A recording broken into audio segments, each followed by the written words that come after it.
Hello, welcome to the agriculture lesson, and today we're going to be talking about irrigation. And irrigation is the artificial application of water to crops, to growing crops. That's irrigation. So when you are artificially applying water to the growing crops, that's irrigation. Uh, this is actually different from rain-fed crops.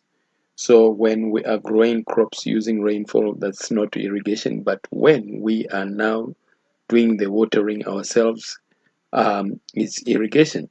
So what are the importance of irrigation? The first importance or reason for using irrigation is that it enables us to grow crops during the dry seasons, such as winter and spring. Then we also use irrigation to supplement rainfall when the rainfall is not enough. We use irrigation. We can also use irrigation to extend the rain season. Let's say the rain season has ended prematurely. You can actually go on and continue watering your crops until they have reached maturity.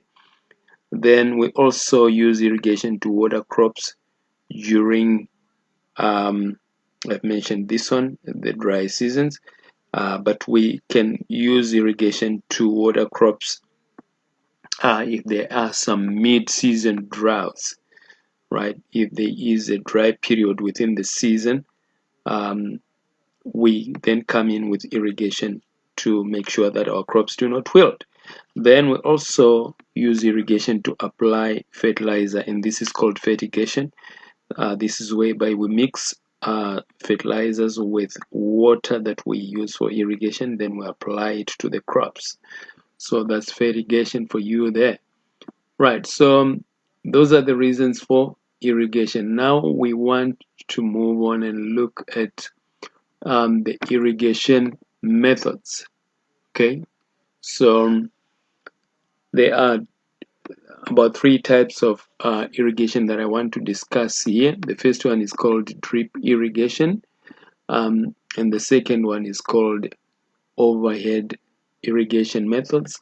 Then we have what are called the surface or flood irrigation. Let me just correct here.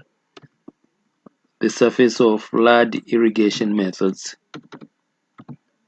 Right, so these are the irrigation methods that we have.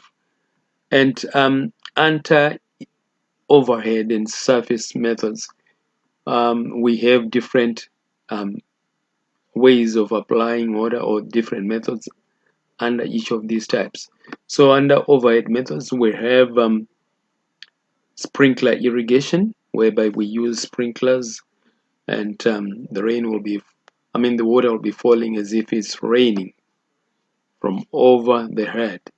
Then we have center pivot, and center pivot is actually the use of some large equipment that rotates watering the crops. Then we have what is called under the surface or flood methods, we have the basin irrigation. We usually use this one for watering some fruit trees in the orchards.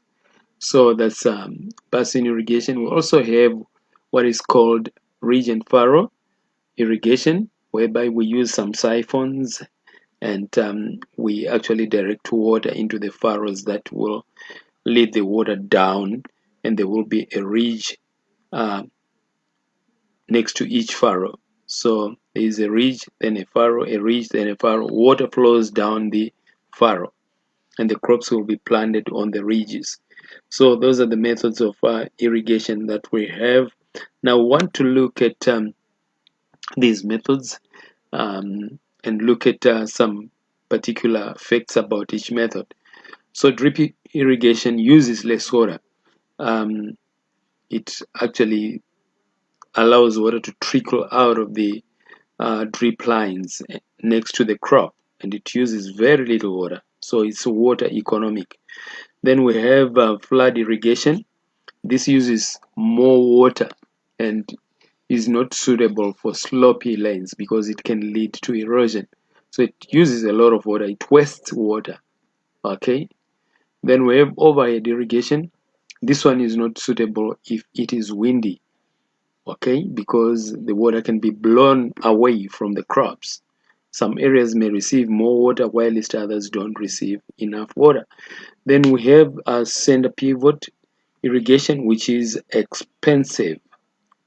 It's expensive to install a center pivot. Let me just add another one, which is well, I told you about it. I said basin irrigation is usually used in it is usually used in the orchards, right, to water some fruit trees. So that's it on the methods of irrigation. Until next time, have a good time. Bye bye.